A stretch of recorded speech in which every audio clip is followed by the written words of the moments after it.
So you saw in the last part that we added some corals to Scott's big 500-gallon aquarium. Today we're going to add a nasotang. It's a blonde nasotang, a male blonde nasotang, which means she has a yellow stripe across her back as opposed to the typical black stripe. And the male, which indicates that she's got kind of streamers at the tips of her tail. So we're going to go ahead and put that in the bucket today. I've got 2 services ahead of Scott, so I need to aerate this bucket while I'm en route. But first, I need to catch the fish.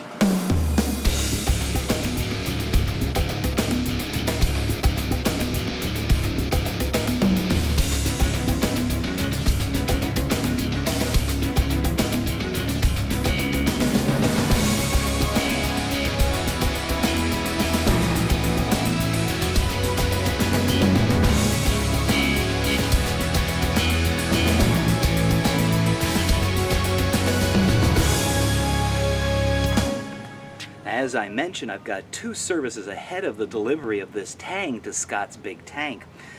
So I've got the fish in a 5-gallon bucket. Now, not only is she a large fish, she's also an expensive fish. So we want to make sure that she's got enough oxygen in there. What I'm going to do is use a bait pump, a little battery-operated bait pump. You can probably get this at the local tropical fish store, possibly the sporting goods section in the local sporting goods store. It operates off 2 D-size batteries with just the length of airline, and then I've got a little PVC fitting just to hold the airline down. And once you turn that button on, it creates air bubbles inside the bucket. So we'll go ahead and just dangle that right down inside the bucket, and we'll go ahead and turn on. And now we've got air bubbles in that 5-gallon bucket so that we don't run into an oxygen issue within the next couple of hours while I'm transporting the fish to Scott's. So why a 5-gallon bucket? Well, turns out it's a whole lot less stressful to catch the fish and put them in that bucket, take them out there. We can siphon water from the tank directly into the bucket and allow the fish to adjust to his new environment.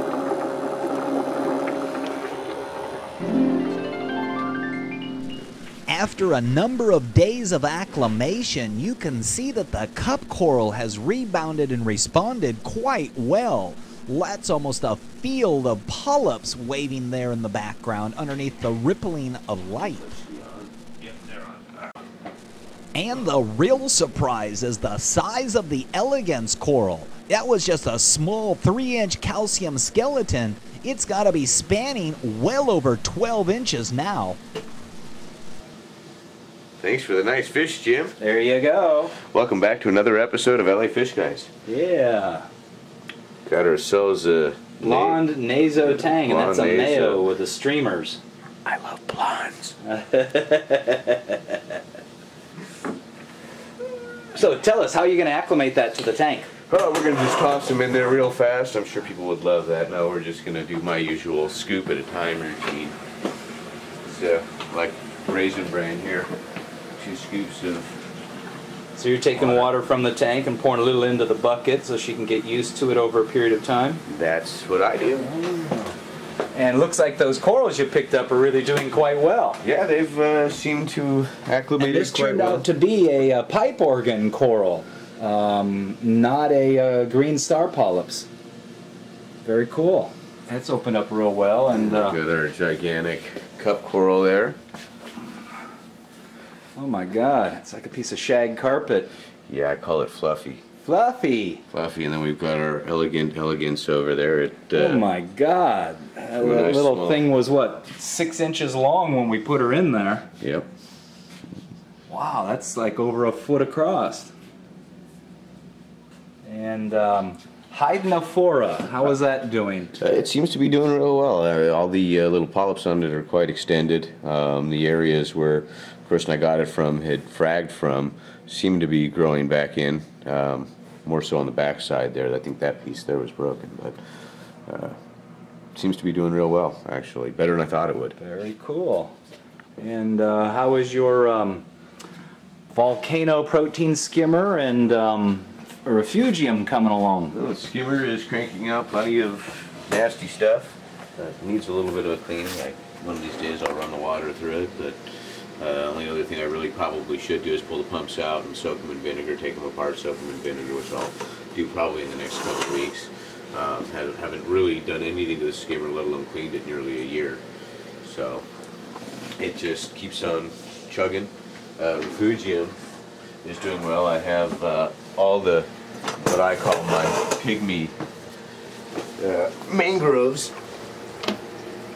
I call them pygmy because they really can't get very tall due to the restraints in there, but we'll take the cover off here and show you what's inside. Oh wow, yeah.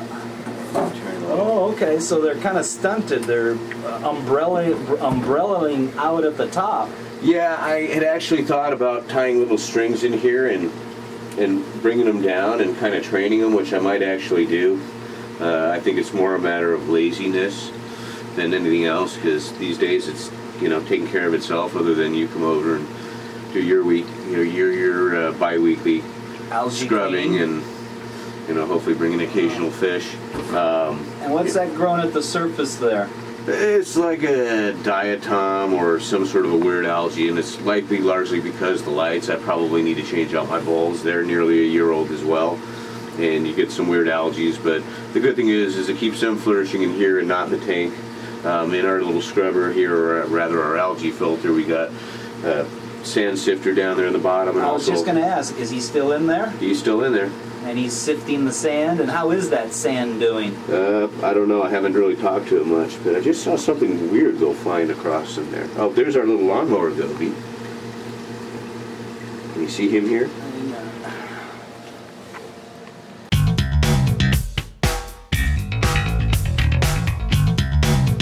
Hello, my name's Jim Stime. I'm with MyFishTank.com. I'd like to take and show you the advantages of a Clear for Life acrylic aquarium. On a glass aquarium, it has this plastic strip that you can cut out sections of, and this is typically where you would hang a power filter or allow power heads or the power cords for power heads to pass through the back of the tank. On an acrylic tank, we cut out the filter slots so you can hang your power filter here on the back side. This will fit most standard power filters. Additionally, we have heater holes where your external heater or power cords can pass through these small openings into the aquarium.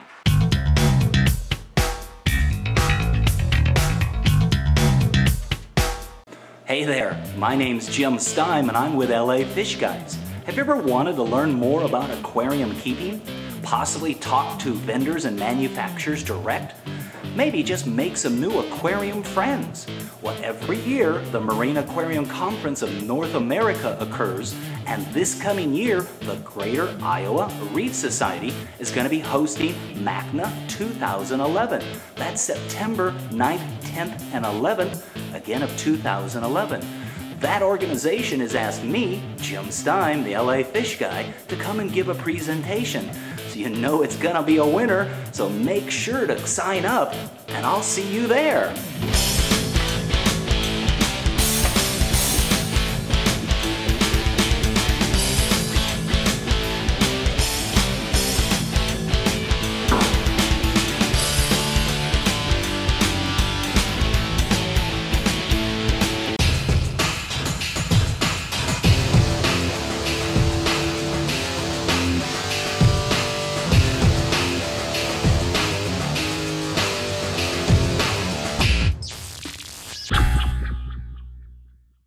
Dump the camera. Got our little lawnmower goby down there. Not quite sure where our sand sifter is. I've actually been thinking about coming up with new lids so I can let these guys grow a little bit more. Oh, actually, that other than some schmutz at the surface, that water's pretty clear. I mean, the rock's got coralline algae growing on it. The sand seems clean. Yeah, quite the little hippie forest going on down there. Yeah, they do suggest spraying down the mangroves with fresh water regularly. Now, would you ever consider leaving the lids off? The only reason I don't is because of evaporation. If I do that, then I'm going to have a, moisture issue, possibly underneath the tank, and moreover, a lot more evaporation. And so if I did anything, I would make a new lid for it that gave it some extra elevation where I wanted it. and allowed for maybe a different type of lighting. Interesting. But, overall does real well, and like I said, I really don't do anything. My religious maintenance duties on this tank consist of pulling the little arms on the UV filters to make sure the UV light bulbs are clean, changing out my GFO and carbon every few months, and really that's about it these days. And how's your little aquarium computer working? Keeps on ticking. Really, fortunately for me, it keeps everything timed and running as it should. And the automatic water changes, this takes out 3 gallons a day, if I remember right? The saltwater exchanger takes out 3 gallons a day and puts in 3 gallons a day of fresh water, and evaporation is replaced with fresh water with RODI. We actually missed it earlier. I had to mix up about 50 gallons worth of salt water. Oh, and your little automatic wiper spinner thing is working well? 4 o'clock every day, the neck of the protein skimmer gets cleaned inside. You wouldn't know from it here, because really I don't clean the cup very much, but underneath the inside of the neck is squeaky clean. And of course the protein skimmer is 396 is ORP? Yeah, according to that, yes. And that's without ozone. Without ozone? Yeah.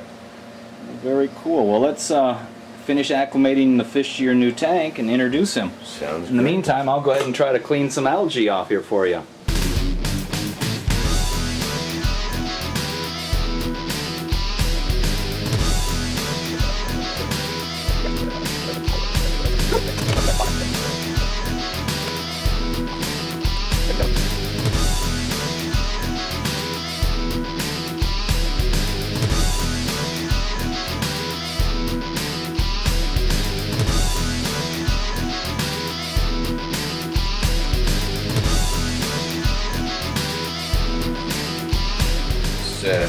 About time to put the fish in. He's done acclimating. So now we're going to put Mr. Blonde Naso Tang into the aquarium.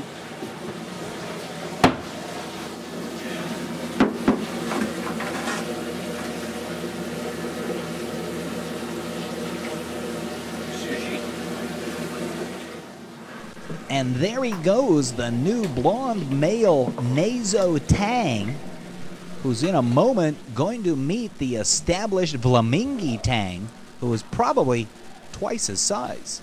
Isn't he pretty? And just in case the Naso doesn't know it, the Flamingi wants him to understand that he's the boss. You can see him flare both his dorsal and anal fins in an attempt to make himself look even much bigger and more threatening. But it appears as though the Naso Tang is not concerned at all. But interesting that he goes through kind of a fluttering motion with his pectoral fins. My interpretation of that would be something more along the lines of a cleaning signal, as in, I want to be clean. But it looks as though everybody's going to be getting along, so make it a point to come on back for future episodes as Scott is talking about upgrading the lighting in his aquarium from metal halide to the new state-of-the-art LED style lighting.